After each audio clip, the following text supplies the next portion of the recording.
capítulo 3, verso 21 ao verso 26. Hoje a gente vai entrar na segunda parte, né? A gente deu início na última vez que nós nos reunimos para aprender a palavra do Senhor. Nós encontraram Romanos 3, a partir do verso 21 a verso 26. Diz assim a palavra do Senhor: mas agora, sem lei, se manifestou a justiça de Deus, testemunhada pela lei e pelos profetas. Justiça de Deus, mediante a fé em Jesus Cristo, para todos e sobre todos os que creem.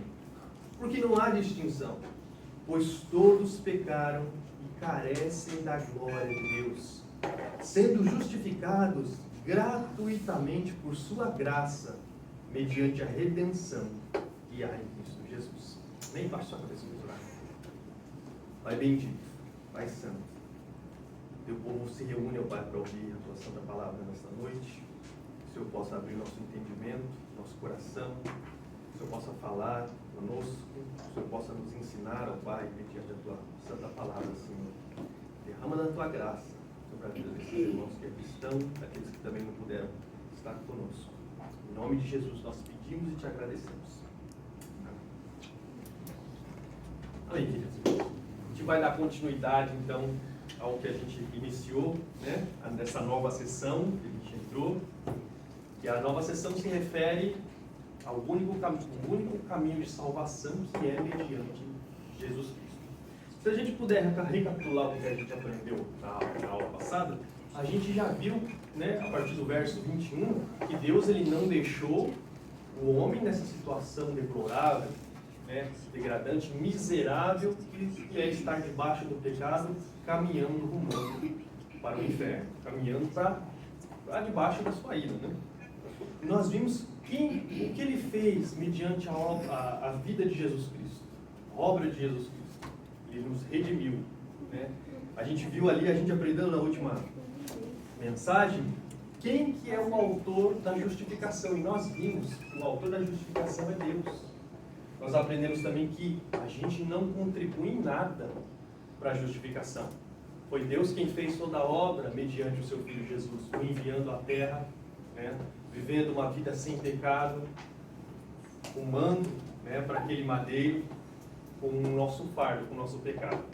E através do sacrifício dele, né, nós adquirimos a justificação, né? Deus se torna ali o autor da justificação. A justificação é com base, né, na obra de Jesus somente. A gente falou isso, que não, se a gente quiser ser salvo, sempre lembrando que a salvação não é com base nos nossos méritos, nos nossos atos, né? Toda a obra foi mediante a obra de Cristo. Cristo, ele também, a gente aprendeu que Cristo ele nos substituiu na cruz. A gente falou da morte vicária, né, a morte substitutiva, que ele nos substitui. Jesus era um homem perfeito, ele nos substitui na cruz. A gente falou um pouquinho da imputação do pecado e da imputação da justiça. O nosso pecado foi imputado em Jesus quando nós cremos, e a justiça dele, que ele adquiriu toda a sua vida, por ter cumprido a lei, foi imputada na nossa conta, né? A gente até falou essa troca injusta, né? E a gente também falou sobre a questão de somos justificados mediante a fé somente, perdão, até esqueci de colocar aqui. Foi a outra doutrina que a gente falou, que Jesus ele se tornou o nosso cabeça, o nosso representante.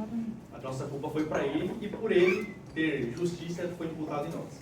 E a gente viu que o instrumento que faz com que a gente seja justificado, que a gente seja salvo, é o que? Mediante a fé. E a fé era o que? Que a gente falou, que é a autodenúncia de que nós somos miseráveis, não é, meu irmão? Irmã, lembra? É. A gente ergue mãos como um mendigo, né? Como falou Lutero, nós somos uns mendigos, essa é a verdade, nós não temos nada, nós não contribuímos, a gente só levanta a mão e recebe essa dádiva graciosa de nosso Deus. Hoje, a gente vai falar um pouquinho mais dos detalhes da obra de Cristo. Porém,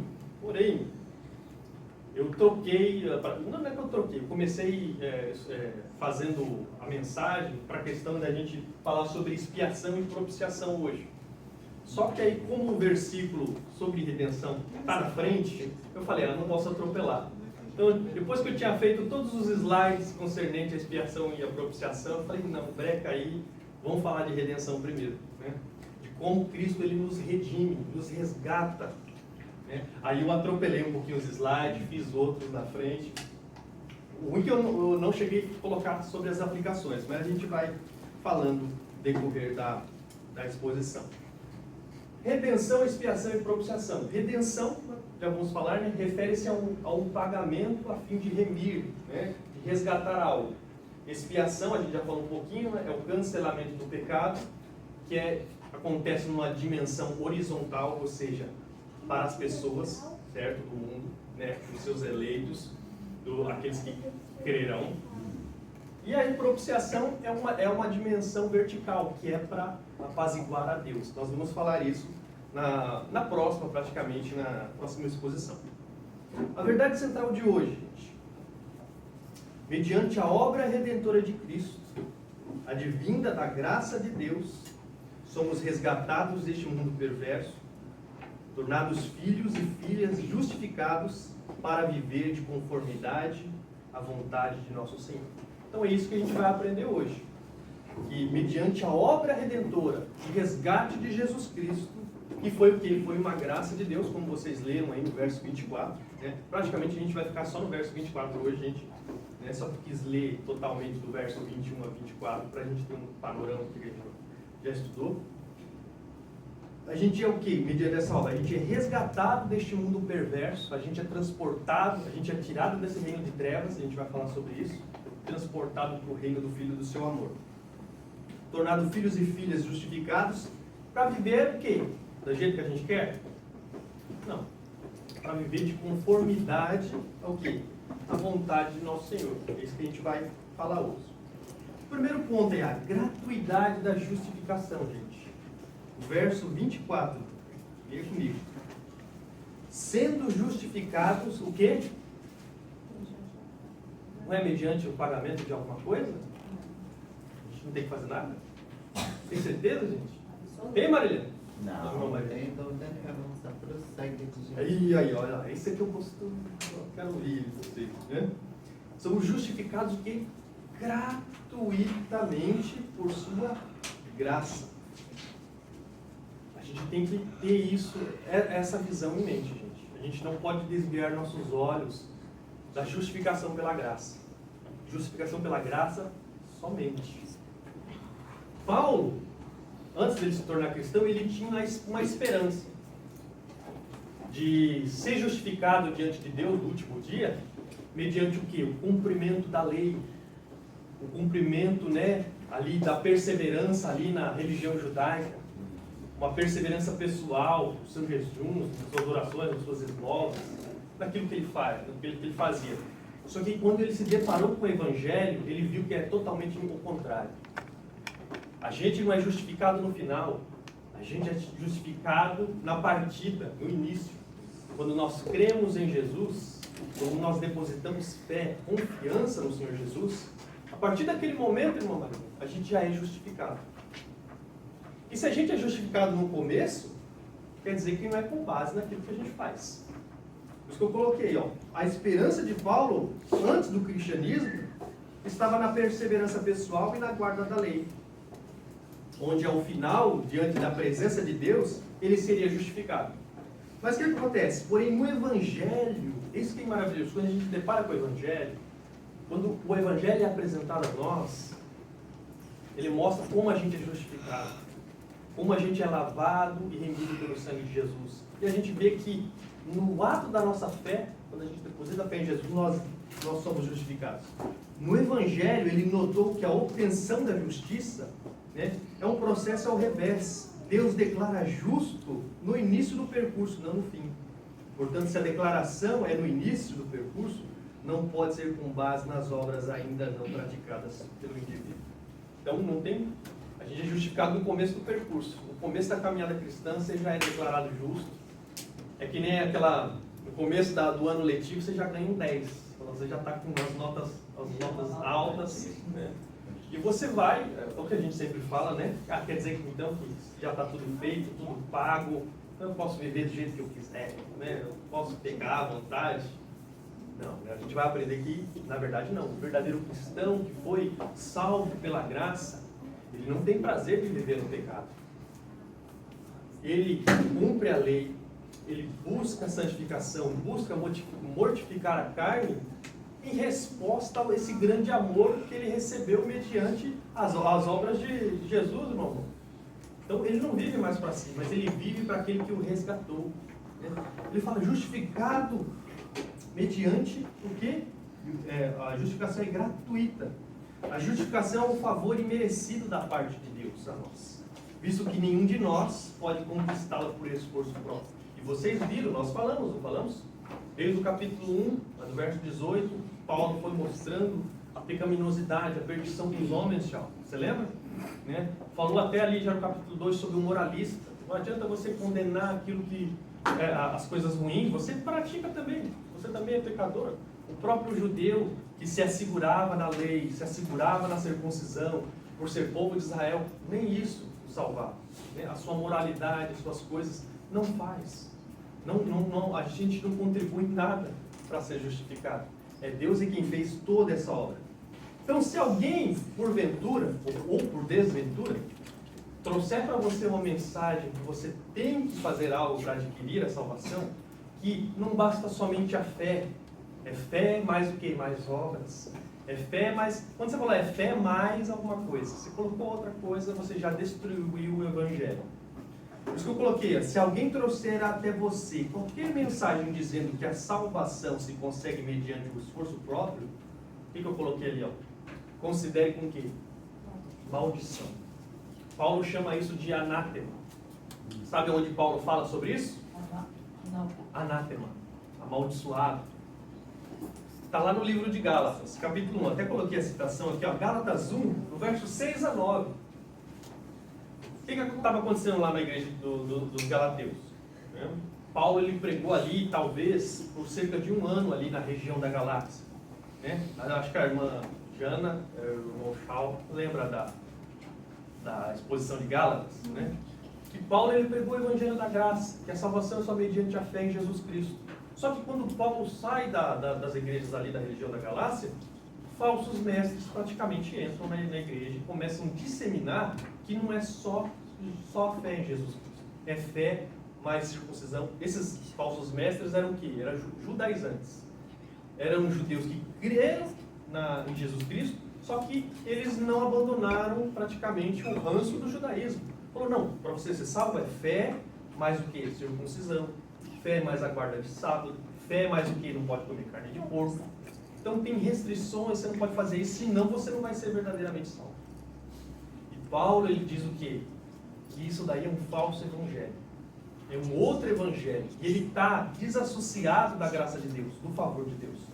Porque Deus, gente, ele só se compromete a salvar segundo a maneira que ele estabeleceu, que é mediante Jesus Cristo somente. Por isso que Paulo fala assim, ó, admira-me que estejais passando tão depressa daquele que vos chamou da graça de Cristo para outro evangelho. Aí ele fala, o qual não é outro, senão há alguns que vos perturbam e querem perverter o evangelho de Cristo.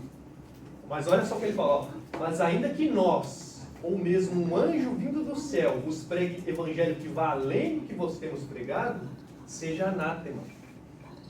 Assim como já dissemos, e agora repito, se alguém vos pregar evangelho que vá além daquele que recebestes, seja anátema. Anátema, seja amaldiçoado. É maldito. Por que é maldito? Porque está desassociado, gente, do favor de Deus, da bênção de Deus. Quem faz isso, quem altera o evangelho, quem fala que não é só pela graça, é anátema, é maldito. Porque, lembra, Deus ele está comprometido em salvar mediante os meios que Ele estabeleceu. Qualquer meio fora disso está sob maldição de Deus. Por isso que Paulo fala, briga, ó, mesmo que nós, mesmo que eu chegue aí e fale para você que é assim mesmo, que é mediante fé mais obras, não creia, considera eu maldito. Ele até fala assim, ó, se eu mesmo, ou até um anjo vindo do céu, chegar para você e pregar outro evangelho, considere amaldiçoado. não parte de Deus. Essa mensagem está desassociada, gente, da graça de Deus. Por isso que a gente tem que rejeitar. Por isso que a gente fala sobre tradições. Não, para você ir para o céu, você tem que vestir só vestido. Você não pode vestir. A irmã Mônica já vai para o inferno. Vestiu calça. Minha esposa também. Direto. Sem escalas. E as pessoas colocam regras. Não pode cortar cabelo, não pode fazer isso, não pode fazer aquilo. É uma comunidade totalmente legalista, né? Vive à base de leis. E faz isso como doutrina. Essas pessoas estão debaixo do desfavor de Deus, gente, porque não é o Evangelho. Por isso que Paulo fala, justificados gratuitamente. É gratuito, é de forma gratuita. Nós não fizemos nada para merecer. Quem fez toda a obra, tudo, foi nosso Senhor Jesus Cristo. A justificação é gratuita. Nós não contribuímos em nada para realizá-la. Não tente trazer sua moeda enferrujada a fim de comprá-la. Eu lembrei da pregação do Charles Spurgeon, ele falando, não traga sua moeda enferrujada para tentar comprar a Deus, mediante as suas obras, mediante as suas coisas. Eu até coloquei uma palavrinha aqui em latim, repetitio est mater studiorum, que a repetição é a mãe do aprendizado. E é uma tecla que a gente tem que sempre bater, gente, na questão da justificação. A justificação é somente pela fé. Somente, com base nas obras de Cristo, somente. Por que a gente tem que repetir e bater sempre nessa tecla? Porque o nosso coração é perverso.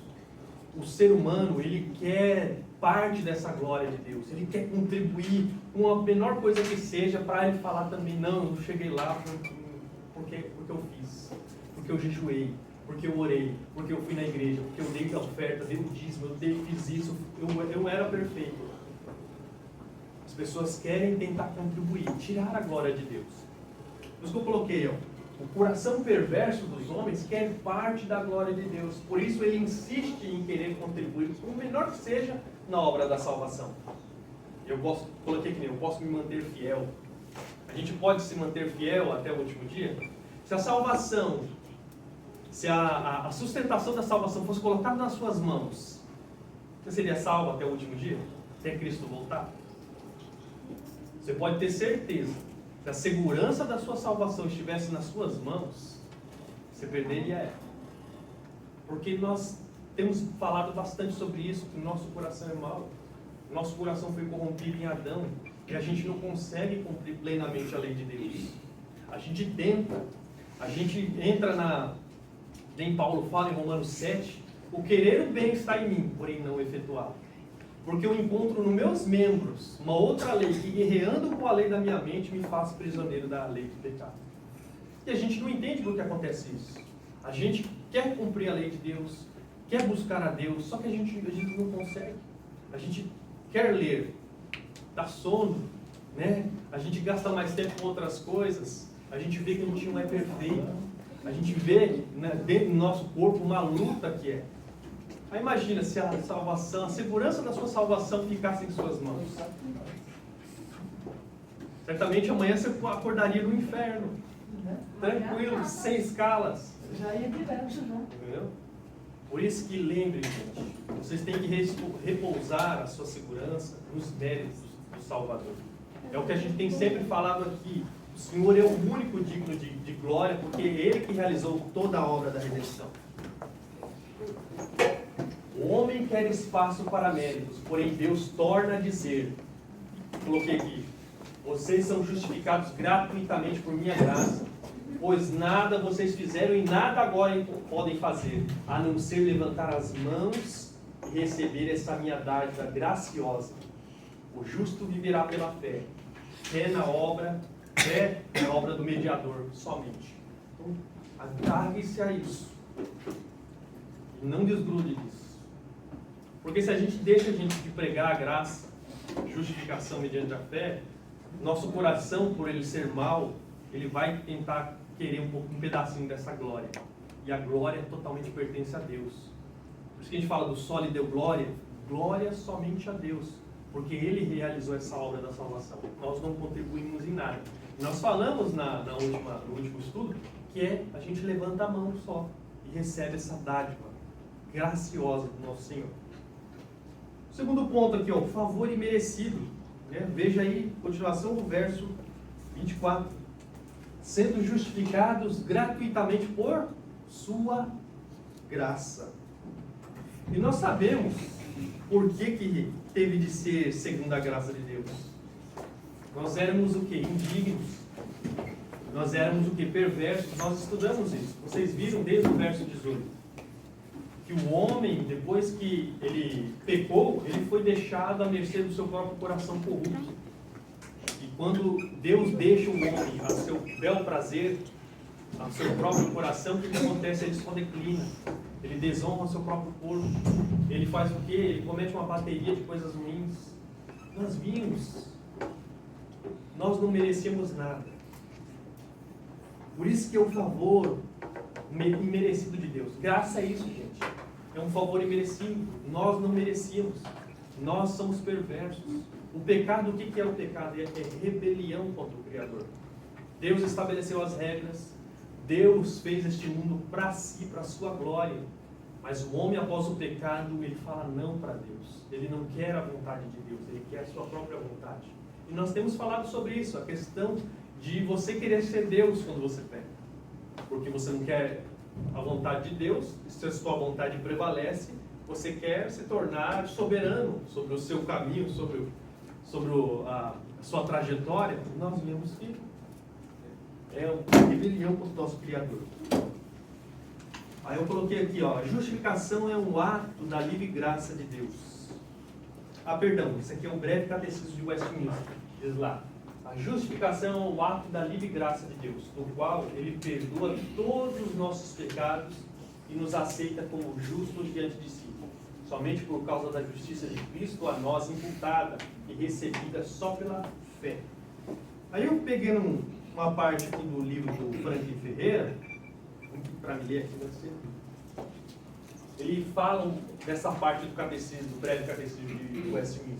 Ele fala assim, ó, o catecismo trata também da livre graça de Deus. É de chocar o empobrecimento da nossa linguagem quanto à misericórdia de Deus para conosco. Não falamos mais da graça soberana e livre de Deus. Deus confere graça porque Ele quer conferir graça. E pensar de forma contrária é não entender a graça de Deus como ela é ensinada na Escritura.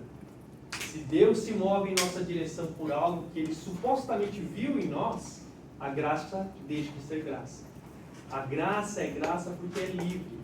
Para usar uma linguagem de Paulo, somos justificados gratuitamente pela sua graça. Romanos 13:4. Isso ocorre segundo a eleição da graça. Mas se é pela graça, já não é pelas obras. Do contrário, a graça já não seria graça. Romanos 11:5-6.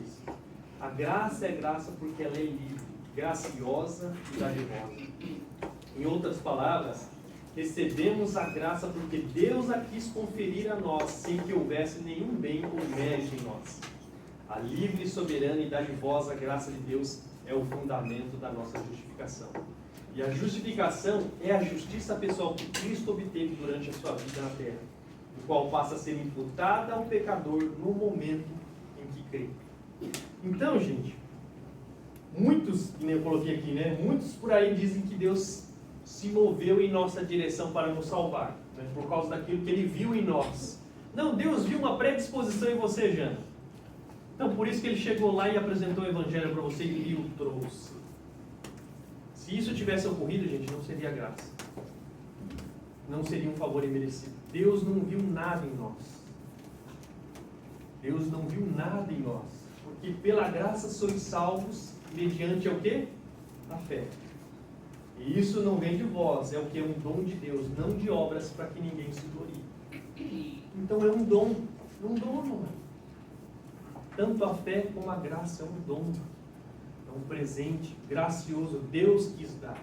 Não é porque Ele viu nada em nós. Viu, Rito? Deus viu algo em nós? Será que eu merecia? Será que você merecia, Irão? Eu olho para a minha vida e eu vejo, eu não merecia, Senhor. Quando eu fui confrontado com a lei de Deus, eu vi minha pecaminosidade. Eu vi o fardo que eu carregava. Eu falei, eu não presto.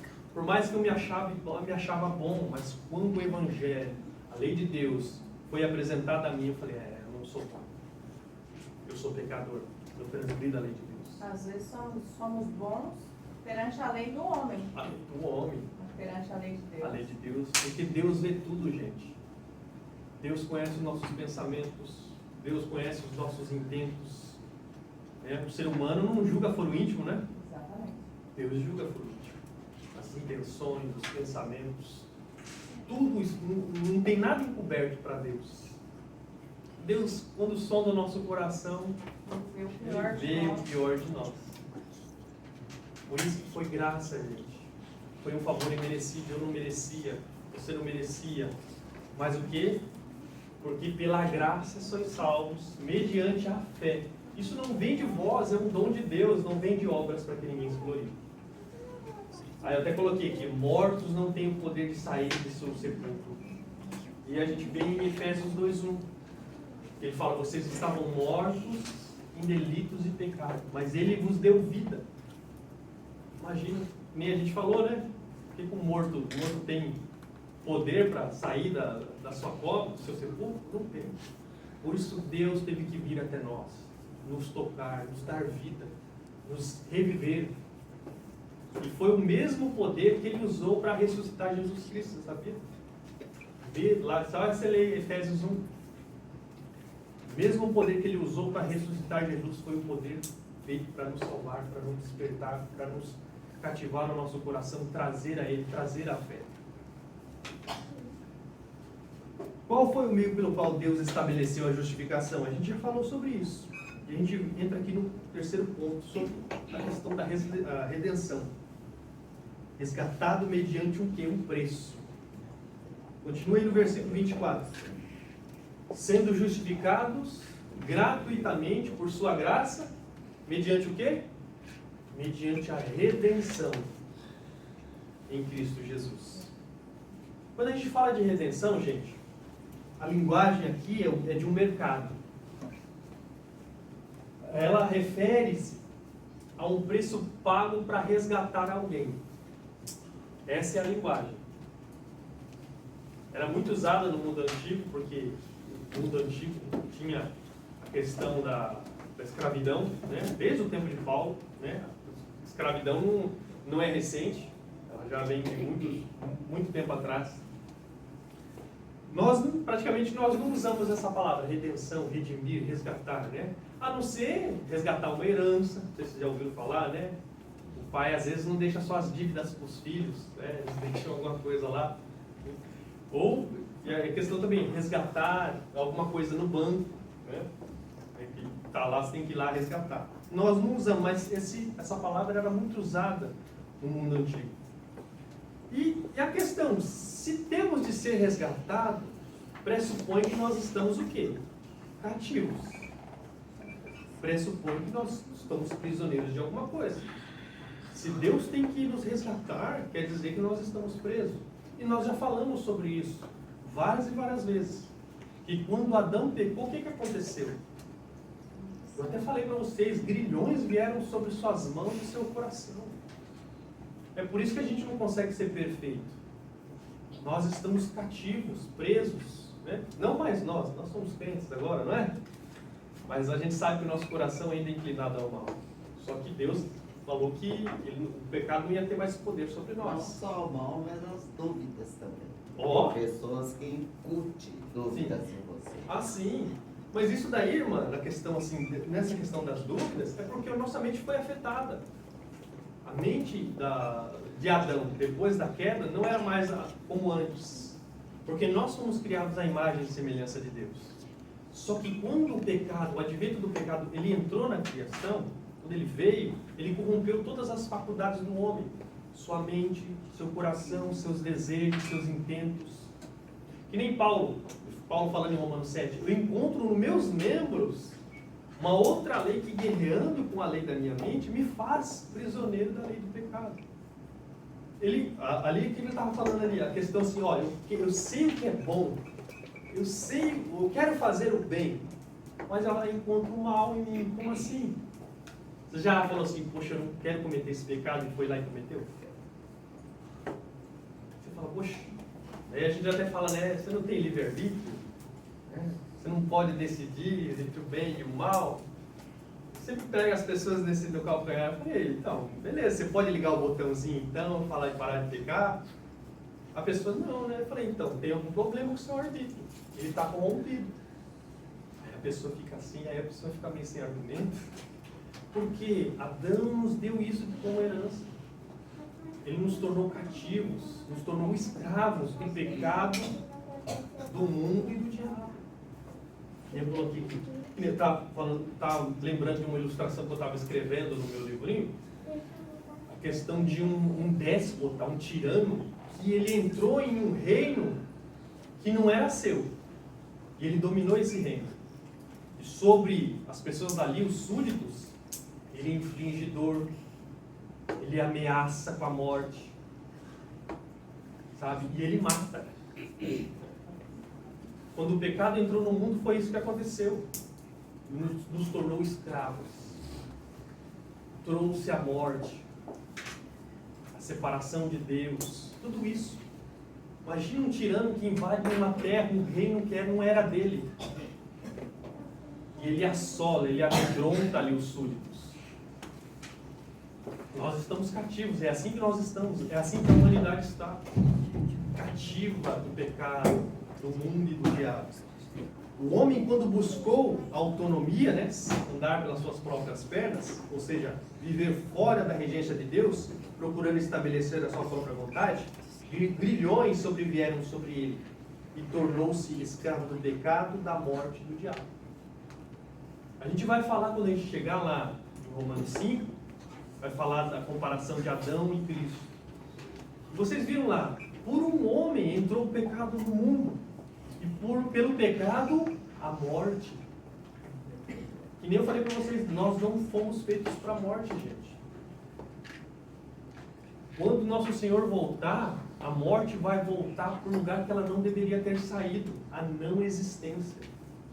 Mas será que ele vai ressuscitar nós? Vai ressuscitar, irmã. Vai ver uma cabecinha. Ô, irmã, eu creio que vai ser, né, perfeito.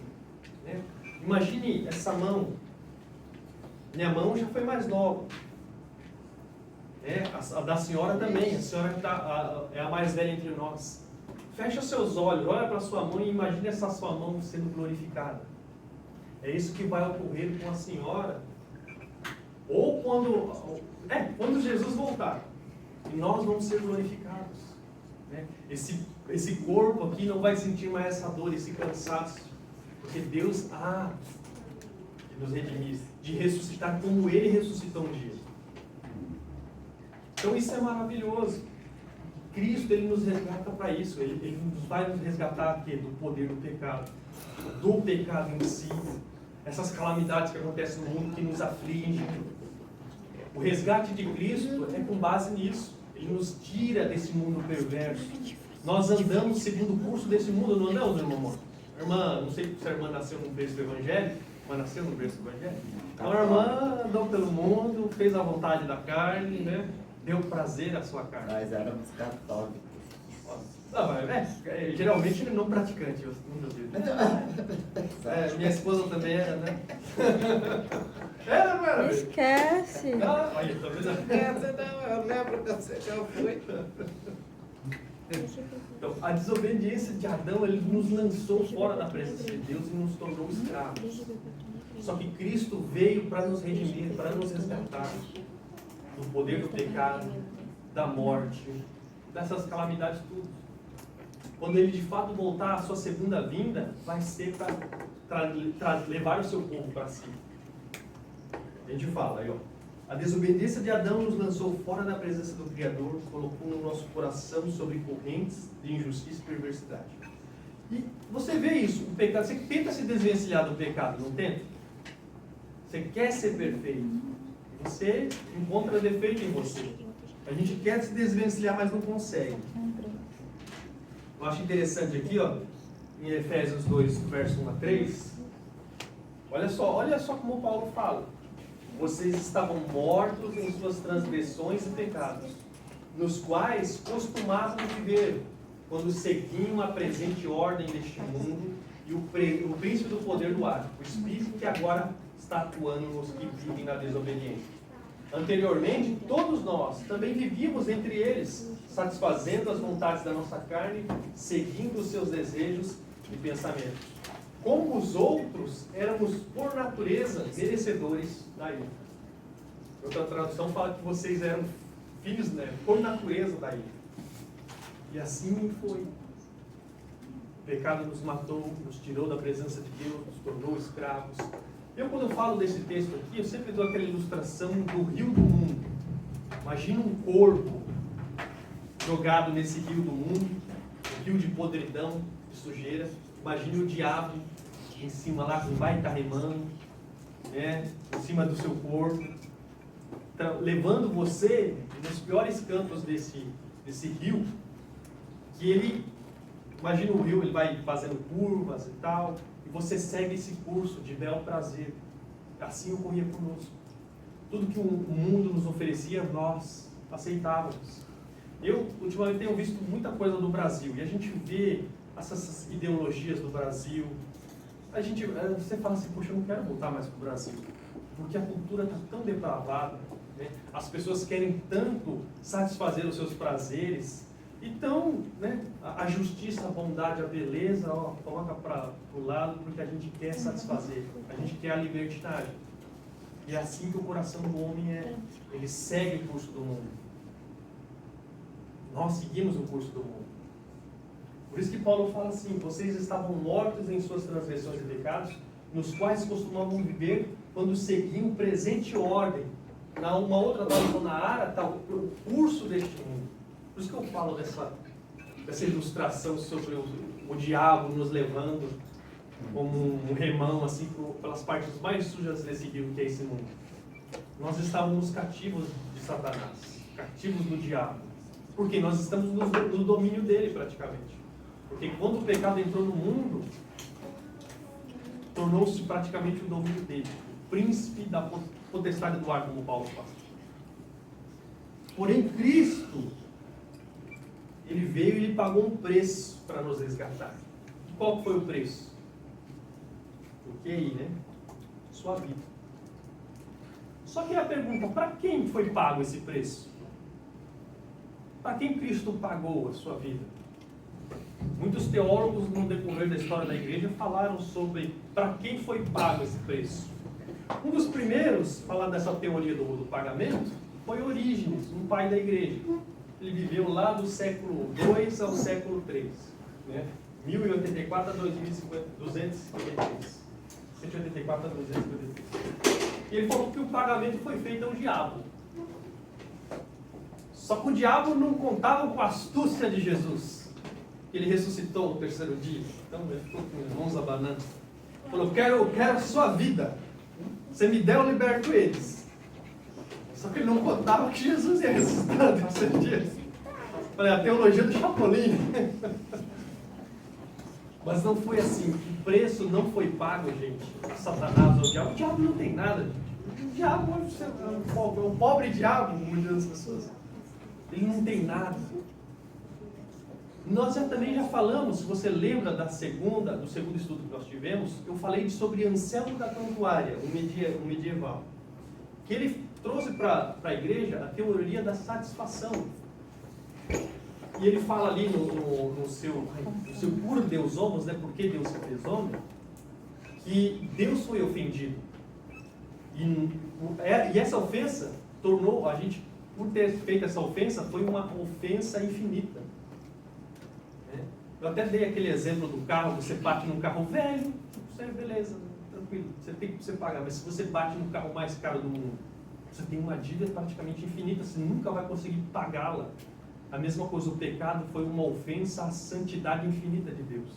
Então a nossa dívida foi infinita. Só que o que acontece? O homem ele não tem capacidade de pagar porque ele é finito. Só um Deus poderia pagar, Anselmo fala. Só que Deus não precisa pagar, não foi ele que cometeu nada, né? Por isso que foi necessário um Deus homem descer. Por isso que foi, a gente fala do segundo Adão, né? De Jesus Cristo. A gente vai falar sobre isso no capítulo 5.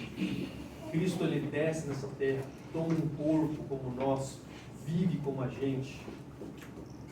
Ele é infinito. E ele conseguiu pagar essa dívida infinita em nosso lugar. Então, a dívida, a gente vai falar um pouquinho ainda mais sobre propiciação no próximo estudo. A questão da satisfação da justiça.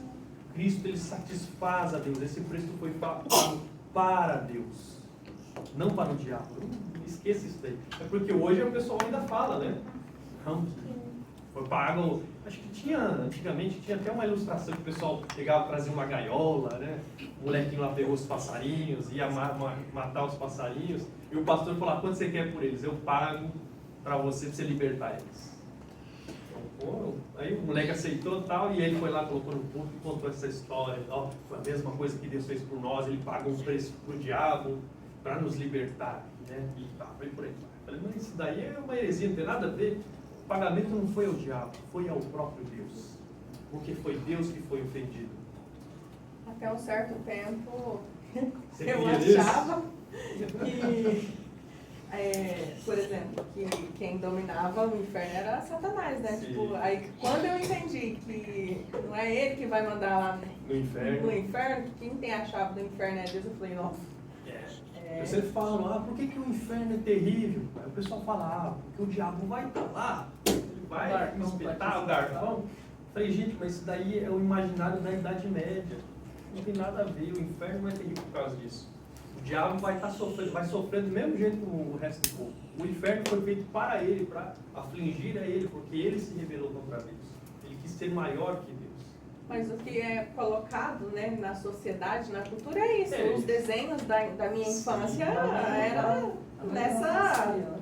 nessa teoria, né?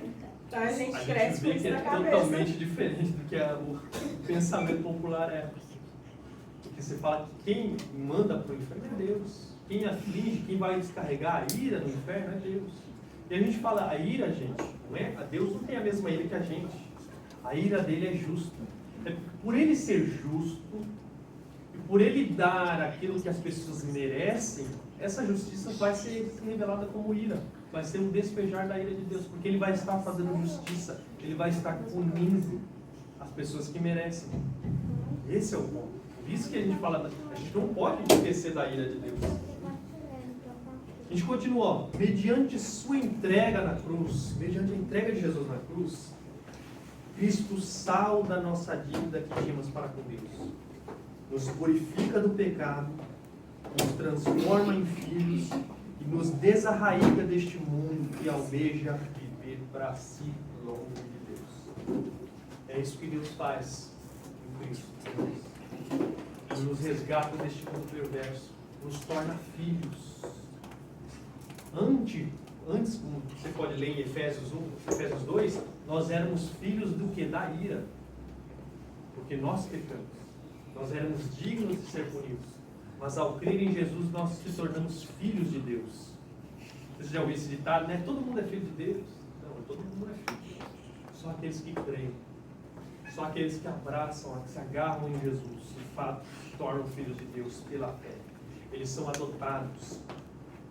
E é maravilhoso que essa redenção feita pelo nosso Senhor, Ele nos tira desse mundo mau, gente. Ele nos liberta do poder do pecado. Ele nos purifica. Nós não precisamos mais obedecer o nosso Senhor pecado. A imagem que vocês podem até ter é a libertação do povo do Egito. Estava lá sofrendo na mão de Faraó por anos. 430 anos, se não me engano. Só que Deus envia Moisés para libertar aquele povo. Ontem a gente estava até assistindo O Príncipe do Egito de novo, em japonês, com a minha filha, ela vendo ali os eventos, as pragas, a libertação do povo. Foi o que a gente falou, foi o que ocorreu conosco. Aí tem aquela parte dele colocar sacrificar o cordeiro e passar o sangue na orla da porta. Falei: ó, o que aconteceu? Olha bem isso daí. Foi isso que ocorreu. O preço foi pago. Alguém morreu para que o anjo da morte, quando ele passasse ali, ele não ferisse aquela casa, né? não tomasse o primogênito para si. Foi isso, a mesma coisa que aconteceu conosco. Jesus também, através do seu sangue, ele nos purifica. E quando a gente estiver frente a frente com Deus, ele não vai nos punir.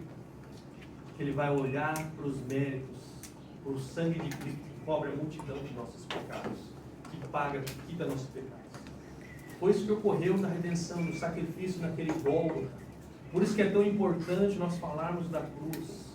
Por isso que eu sempre estou falando para vocês, a cruz é central para a nossa fé, gente. Cristianismo sem cruz não existe. Por isso que nós precisamos falar da cruz. Eu penei para ouvir pregações sobre a cruz de Cristo, sobre a justificação pela fé. Não ouvia. Eu não conhecia o Evangelho. Mas graças a Deus pela internet. Graças a Deus por bons livros que caíram em minha mão. No primeiro ano da minha conversão já caiu livros do Spurgeon. A Manjana sabe o que é o Spurgeon, né? Está lendo bastante Spurgeon, né? É maravilhoso o Evangelho da Graça, justificados gratuitamente por sua graça. ênfase nesses textos, mostrando a graça de Deus, a graça dadivosa de Deus. O horário está avançado? Está olhando para mim aí assim já. Tem até alguns textos que eu esqueci de citar aqui, gente. Ó. 1 Pedro, sabemos que não foi mediante coisas corruptíveis como o prata ou o ouro que fosses resgatados do vosso fútil procedimento que vossos pais nos legaram, mas pelo precioso sangue como de um cordeiro sem defeito e sem mácula, o sangue de Cristo. Jesus veio, por isso que a gente falou sobre a questão do sacrifício ser perfeito, imaculado.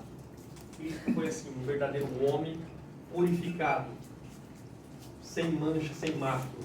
E ele entregou a vida dele. Por isso que o Pai aceitou o sacrifício dele. Por isso que esse pagamento foi aceito por Deus Pai. Porque ele se satisfez em seu Filho. Hebreus 9,12 diz assim, ó, não por meio de sangue de bodes e nem de bezerros, mas pelo seu próprio sangue, entrou no Santo dos Santos, uma vez por todas, tendo obtido eterna redenção. Esse eterno resgate. Maravilhoso isso, gente. Por isso que a gente está... Você está vendo que a gente está dando sempre ênfase na obra redentora de Deus. Por isso que eu falei para vocês que eu ia me demorar nesses versos 21 a 24, ou 26, né, na verdade. Porque é uma obra preciosa. Nós temos que admirar, temos que aprender essas palavrinhas que eu falei para vocês no último estudo, que valem ouro. Imputação, expiação vicária, morte substitutiva, né? Propiciação, que a gente vai aprender no próximo estudo, né? Como Deus, a sua justiça ela é satisfeita. Todas essas palavrinhas fazem parte do Evangelho. Vocês têm que aprender essas palavrinhas. Essas palavrinhas valem ouro, gente. Está no Evangelho e é a forma pela qual Deus nos justifica, nos resgata.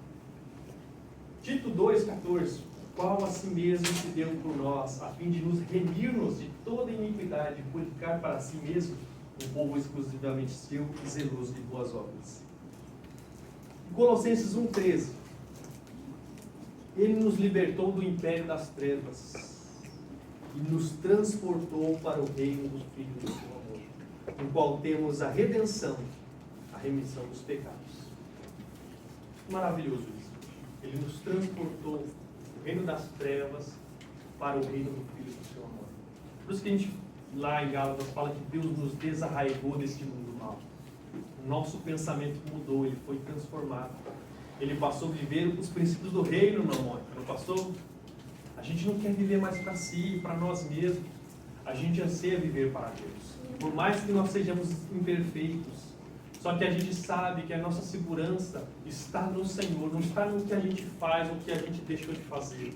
Por isso que eu falei para vocês no último estudo, vocês podem reclinar a cabeça, né, no travesseiro e dormir tranquilos, crendo nos méritos do Salvador. Ele é quem me justifica. Não sei se você já ouviu lá em Romanos 8, quem tentará alguma coisa contra os eleitos de Deus? É Deus quem o justifica. Aí ele fala, não foi Cristo que morreu antes, ressuscitou, está à direita de Deus Pai, onde há de julgar os vivos e os mortos. Ele vai falando ali assim, você fala, poxa, quem nos separará do amor de Deus? Será a tribulação, a espada, a nudez e por aí vai? Nada pode mais. Foi Deus quem fez tudo por nós. Por isso que é maravilhoso esse Evangelho. Por isso que dê ênfase no Evangelho. Por isso que se empolgue para falar para as pessoas sobre o Evangelho. O Evangelho da graça, gente. Não o Evangelho falso, como nós vimos, que é justificado do que gratuitamente por sua graça, mediante o que? A redenção em Cristo Jesus. Como Deus libertou o seu povo da escravidão do Egito, Ele nos libertou do reino de Satanás e do poder do pecado. Ele nos remiu a fim de que vivamos não para nós mesmos, mas inteiramente para Ele. Pertencemos ao Senhor. E eu lembrei de uma questão que eu já até falei para vocês, acho que foi na primeira vez que a gente estava estudando, sobre a primeira pergunta do Catecismo de Heidelberg. Ele fala, qual que é o seu único consolo na vida e na morte? E a resposta é, ele fala que não pertenço a mim mesmo, mas pertenço de corpo e alma, tanto na vida quanto na morte, ao meu fiel Salvador Jesus Cristo. Ele, Jesus, pagou completamente todos os meus pecados com seu sangue precioso e libertou-me de todo o domínio do diabo. Ele também me guarda de tal maneira que, sem a vontade do meu Pai Celeste, nem um fio de cabelo pode cair da minha cabeça. Na verdade, todas as coisas cooperam para a minha salvação. Por isso, pelo seu Espírito Santo, Ele também me assegura a vida eterna e faz-me disposto e pronto de coração para viver para Ele de agora em diante. Essa é a obra do nosso Senhor. Você tem que saber que você pertence de corpo e alma, tanto na vida quanto na morte, ao seu fiel Salvador Jesus Cristo. Creia que Ele pagou a sua dívida, que Ele, através do seu sangue, te remiu. Bata sempre nessa tecla. Abrace essa mensagem, porque só assim, de fato, nós glorificaremos a Deus, porque nós tomamos por certo que Ele fez toda a obra da salvação. Eu não poderia fazê-la. Sempre falo para vocês das mãos maculadas, né? Trapos imundos. Era isso. Por isso que nós se agarramos na cruz. Por isso que eu falei daquela música lá, nada nas minhas mãos eu trago, eu sou a cruz, minha pele. É assim. É assim que nós caminharemos. O justo viverá pelo quê? Lá em Romanos 1,17. O justo viverá pela fé. Pela fé. Nós caminhamos por fé. Crendo naquilo que o Senhor fez por nós. Nada mais. Não coloque nada na obra da redenção, a não ser Cristo. A não ser a graça. A não ser o amor de Deus. Porque, como eu tenho sempre falado, né, Deus ele mostra na cruz a sua severidade contra o pecado, mas ali ele também mostra o seu amor, porque ele comprou seu povo, a sua igreja, pelo seu próprio sangue. Vocês lembram do versículo de Atos 20, 28? Né?